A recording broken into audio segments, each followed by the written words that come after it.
Have you ever wondered if publishing is very important for you? For graduate school, a lot of people are under the pressure to publish something. What do I publish? I don't have any publication. Am I sure I'm going to get this and stuff like that? Hold up, hold on, okay? When it comes to graduate school, you are not under any pressure to show off, because here is the thing: the reason why you want to go to graduate school is so that you can actually learn more. So if you do not have any publication, let me tell you what to do.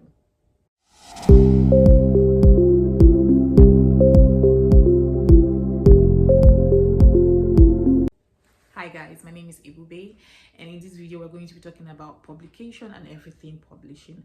Please listen, do well to follow, do well to like, and do well to subscribe. So the most important thing about publication or publishing is to just show that you have research experience. So depending on the program that you are going for, depending on how research focused that program is, or how research intensive that school is, because some of the things that has to do with research are related to either the school or the program that you are going for. It's just to show that you have research experience, nothing more. So I don't want you getting scared and thinking that if you do not have a publication, you do not stand a chance. You should actually think back to your undergraduate thesis or your undergraduate project that you did. That can serve as a publication. One of the first things I did when I graduated school was to convert my undergraduate work into a publication. I just looked for a local journal in Nigeria then that is associated with my field, and I reduced my work to about 15 pages, just gave the summary of what I worked on, and I submitted it to that. That stood as a publication for me. Another thing that you can do is there are a lot of online journals, but please be careful. Do not go to fraudulent journals. It can be very tricky. So you may need help with having to be sure that this journal is where I should publish or not. But journals have longer processes of submitting. So you may submit and then they would go back and forth with you. One of the things you can do is when you submit to that journal, on your CV, in the section where there is publication, you can write the name of that and in brackets put submitted or under review. So this tells them that there is a paper that is already out there waiting to be accepted by whatever journal you submitted it to. That way you have a publication going on for you. Okay? So let's talk about how you can reduce an entire 200-page undergraduate project to about 15 pages. And so what this means is that we're just going to talk about the content of that publication in a summary. The first thing is that you have to have your introduction. So you can get your introduction from the main work that you had done from the chapter 1 of it, the chapter 1 of the main work. So your introduction should not even be up to a page, if you ask me. Just something brief to tell them about the topic, to tell them about what you're doing.